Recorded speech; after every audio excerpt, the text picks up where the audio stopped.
अब मैं श्री कृष्ण की समता के विषय में जरा सी घटना कहता हूं। द्रौपदी ने कहा कि कन्हैया, तुम्हें पता है कि पांचों पांडव कल के शाम का सूर्यास्त नहीं देख पाएंगे और तुम हंस रहे हो।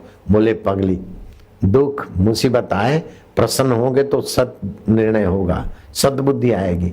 डरोगे द्वेष करोगे तो और कुबुद्धि होगी। अभी तो कल सुबह सूरज उगे, फिर युद्ध हो और सूर्य अस्त होने के समय की तो बात है ना। अभी से काहे को दुखी होती। देख, शांत मना हो, शांत मना होगी। दुर्योधन की पत्नी रोज सुबह ध्यानस्थ भीष्म पितामह को प्रणाम करने जाती है और वो उनको कहते हैं सदा सुहागिन। आज रात को तू सावधान रहना, ज्यादा सोना नहीं। प्रभात को 4 बजे के बाद, 4 से 5:30 6 के बीच ये काम तुझे करना है।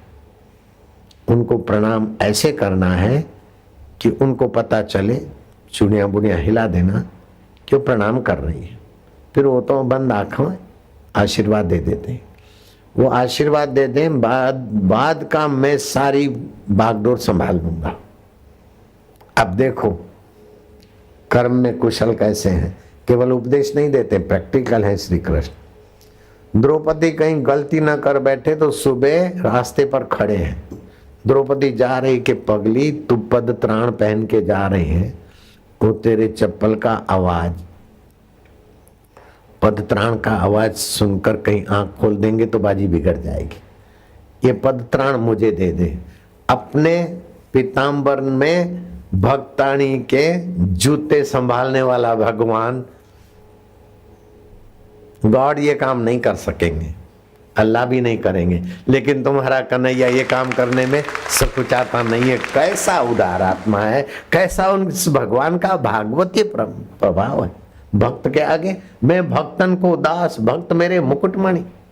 अरे बड़ा कोई सेठ या बड़ा होदे वाला हो जाता है, वो भी किसी की चप्पल उठाने से परहेज करेगा।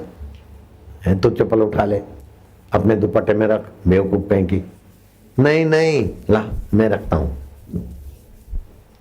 दुपट्टे में, अपने दुशाले में, अपने पीताम्बर में उस भक्तानी की चप्पल रख दी।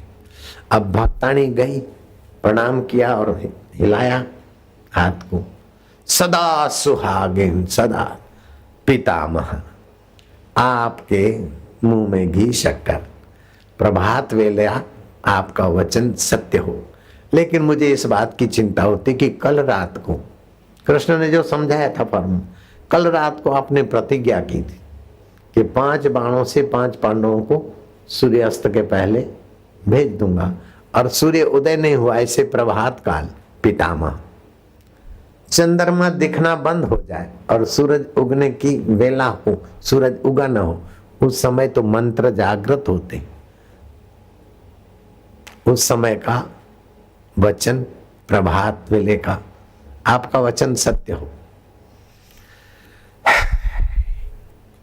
द्रौपदी, ये जो तू बोल रही है और आज पहुंची है, इसके पीछे जिसका हाथ है मैं जान गया। बताओ वो कहां है छलिया।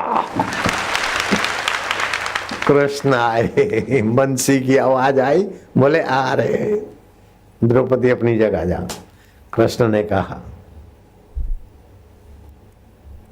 5 पांडवों की ये आपने प्रतिज्ञा की थी, लेकिन वरदान भी दे दिया है। अब माधव वरदान तो दे दिया, लेकिन मैं सत्य प्रतिज्ञा हूं। अगर मारता हूं तो भी मेरा वरदान झूठा होता है, और नहीं मारता हूं तो मेरी प्रतिज्ञा झूठी होती। कृष्ण, मैं मृत्यु को स्वीकार करूंगा, लेकिन मेरी प्रतिज्ञा वृथा न जाए, ऐसा तुम ही उपाय बताओ। बोले उपाय सीधा है। आपने कहा था कि कृष्ण ने हथियार नहीं उठाए, तो मैंने हथियार न उठाने की प्रतिज्ञा की थी। मैं अपनी प्रतिज्ञा तोड़ देता हूं, मेरे भक्तराज की प्रतिज्ञा पूरी करता हूं। ये कैसा भगवान है, कैसा स्वामी है। भगवान ने प्रतिज्ञा की थी महाभारत के युद्ध में मैं हथियार नहीं उठाऊंगा।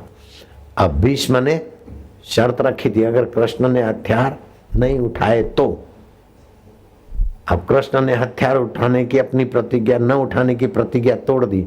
भीष्म की दोनों प्रतिज्ञा सच्ची हुई और पांडव बच गए। कैसा है बचाने वाला! कितनी उदारता है, कितनी सहजता है, कर्म करने की कितनी कुशलता है। किसी का भयंकर दुख मिटाने के लिए आपकी प्रतिज्ञा अलविदा होती तो होने दो। आप सत्यनिष्ठ हैं, सत्य बोलो, लेकिन सत्य हो, हितकर हो, मधुर हो और सत्य हो। ये शास्त्र कहते हैं। आप जो बोलते हैं वो सत्य हो। सत्यम वदा, प्रियम वदा, हितम वदा। लेकिन मां बोलती है, ए बाबा, ओ महाराज, ए पुलिस वाले, इस बदमाश को पकड़ जाओ, दवाई नहीं पीता। गधी का बच्चा, हराम ज्यादा नहीं पीता, इतनी मीठी दवा। अब दवा मीठी भी नहीं है और स्वयं गधी भी नहीं है, तो कटु वचन भी बोलती है। और सिपाही और पुलिस वाला पकड़ जाएगा, वो नहीं पकड़ेगा, वो जानती है। झूठ भी बोलती है, कटु भी बोलती है, फिर भी माँ को पाप नहीं लगता। क्यों? कि बच्चे के हित की प्रधानता है। तो वेद कहता है जहाँ हित की प्रधानता है वो सब कर्म धर्म हो जाता है। किसी ने बोला मैं चाकू मार दूंगा, वो थाने में फरियाद करो। किसी ने चाकू दिखा दिया, पुलिस कमिश्नर के पास जाओ। लेकिन तीसरा है डॉक्टर, न मारने की धमकी दी, न दिखाया, सचमुच में तुम्हारे शरीर पर छुरी घुमा दी, बहुत सारा कुछ निकाला, रक्त भी बहा, गांठ भी गई, कुछ का कुछ हुआ और तुम बेहोश रहे। जब तुम होश में आए तो उसको चाकू घुमाने का फीस देना पड़ता है। क्यों? कि डॉक्टर ने हित की भावना से किया है। ये मैं बात बता चुका श्री कृष्ण के चतुराई की, कि श्री कृष्ण ने भीष्म पितामह की प्रतिज्ञा सत्य करने के लिए स्वयं हथियार उठाए। पांडवों का सूर्यास्त नहीं हुआ और कौरवों का जो कुछ हुआ